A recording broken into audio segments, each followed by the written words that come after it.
सैया बहुत ही कमात है, महंगाई डायन मार जात है। मित्रों नमस्कार। महंगाई या इन्फ्लेशन का मतलब डिफरेंट गुड्स या माल और सर्विसेज या सेवा की कीमतों में होने वाली एक सामान्य बढ़ोतरी है। मतलब मुद्रा आपूर्ति में बढ़ोतरी और उत्पादन यानी कि प्रोडक्शन में कमी महंगाई बढ़ाती है। सरल भाषा में पैसों का अधिक बहाव या अत्यधिक मात्रा में फ्लो मार्केट के अंदर डिमांड के अनुसार सप्लाई नहीं होने पर चीजों की बढ़ती हुई कीमत, ये महंगाई है। मोटा मोटी महंगाई कब बढ़ती है? मुद्रास्फीति और डिवैल्यूएशन ऑफ मनी, अवमूल्यन मुद्रा का, मतलब मुद्रा का मूल्य कम हो रहा है। मूल्य कम होने के कारण कई है, जैसे अर्थव्यवस्था में अधिक पैसा होना, बैंक से अधिक ऋण मिलना, आर्थिक विकास बढ़ना कि जिससे लोग अधिक गुड्स और सर्विसेज खरीदना चाहते हैं। जनसंख्या वृद्धि भी डिमांड बढ़ाती है। और मित्रों एक और बात है, जब सरकारी खर्च बढ़ जाता है फ्रीबीज बांटने और अन्य निरर्थक कार्यों से, तो मुद्रा आपूर्ति भी बढ़ जाती है। दूसरा कारण और है सप्लाई की कमी होना और डिमांड बढ़ना। सप्लाई कम होने के कारण कई हैं, जैसे political instability, war, natural calamities यानी प्राकृतिक आपदाएं या प्रोडक्शन कॉस्ट का बढ़ना। इन सबसे सप्लाई कम हो जाती है और डिमांड अधिक हो जाती है। तीसरा कारण है ब्लैक मार्केटिंग, सबसे खतरनाक कारण है जमाखोरी। जमाखोरी करने से क्या होता है? रेट बढ़ाने के लिए लोग जमाखोरी करते हैं, ये बहुत ही दुखद है। और चौथा कारण तो मित्रों, नमक जैसी चीज को भी भारत में लोग दुर्लभ बना सकते हैं। लोग डर के वजह से जमाखोरी करने लगते हैं। आप सबको याद होगा कि लोगों ने नमक कैसे जमा कर लिया था, कुछ वर्ष पहले की बात है ये। मित्रों सरकार भी महंगाई रोकने के लिए कई कदम उठाती है, कई पॉलिसीज अपनाती है, जैसे इंटरेस्ट रेट, रेपो रेट आदि को नियंत्रण करना और तो और प्रोडक्टिविटी को अलाइन करना इत्यादि इत्यादि। मित्रों भारत महंगाई को लेकर विश्व पटल पर 13वें नंबर पे है। और जब अभी विगत 13 अगस्त 2024 को आकलन किया गया था तो महंगाई दर 3.5% है। पूरे विश्व में महंगाई के मामले में अर्जेंटीना नंबर 1 पर है, वहां महंगाई नंबर 1 पर है। इन्फ्लेशन वहां मालूम है कितनी है? 272%। मित्रों 2013 में इन्फ्लेशन 10.02% था, जो 2024 में 6.67% हो गया और 2015 में 4.91% हो गया। इस क्रमशः घटता गया, बीच में एक बार बढ़ा भी था, फिर अभी कंट्रोल है, कम होता गया। भारत में सबसे ज्यादा महंगाई जो है 1990 1991 में देखने को मिला था। उस समय इन्फ्लेशन रेट जो था 13.9% तक हो गई थी। दोस्तों सबसे कम महंगाई कहां पे है?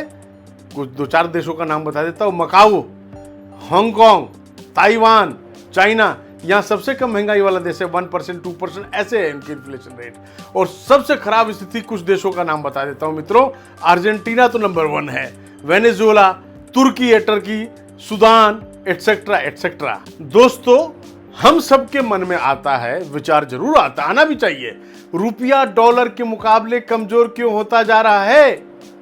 That is a very good question. वैसे तो कई कारण है, पर यह समझना जरूरी है कि रुपए की कमजोरी के बजाय डॉलर की मजबूती बढ़ रही है। कहते हैं कोविड के दौरान अमेरिकी फेडरल रिजर्व ने काफी डॉलर छापे थे, अब इसे वापस लिया जा रहा है। हाई इंटरेस्ट देकर लोग इन्वेस्टमेंट के लिए प्रेरित हो रहे हैं अमेरिका में। मतलब मित्रों ऑल ओवर वर्ल्ड से डॉलर अमेरिका की ओर जा रहा है अधिक इंटरेस्ट रेट की वजह से। इसका अर्थ है कि डॉलर के मुकाबले सिर्फ रुपया ही कमजोर नहीं है, दुनिया के सभी देशों की मुद्राएं कमजोर हुई हैं। मेरा मानना है मित्रों एक बात जरूर है, रुपया कमजोर होना ब्लेसिंग इन डिस्गाइज है, क्योंकि इससे हमारा निर्यात बढ़ेगा।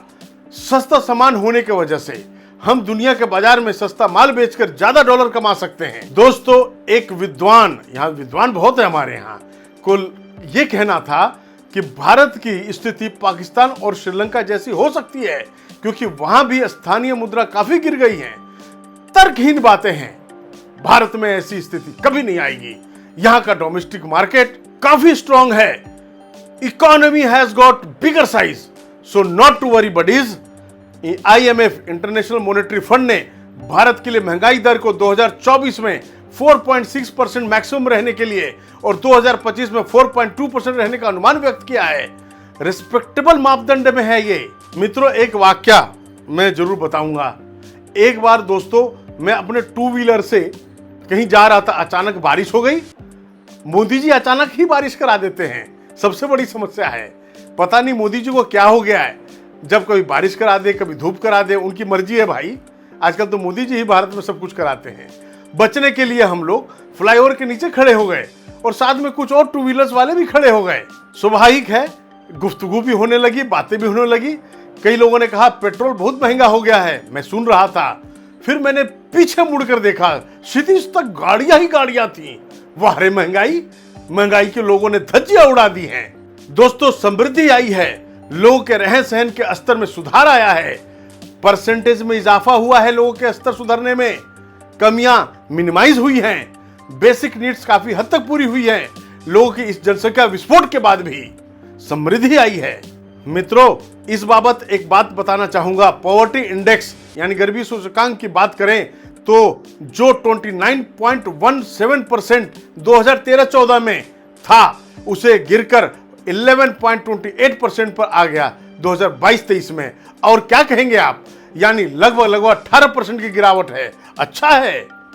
अतः दोस्तों, मैं तो आपको बहुत सारी डिटेल में बातें नहीं कराऊंगा, छोटी छोटी बातें मैंने बताई कि हमारी महंगाई कोई ऐसी बात नहीं है। हम चाहेंगे तो महंगाई इतनी भी नहीं रहेगी, 2% में भी आ जाएंगे।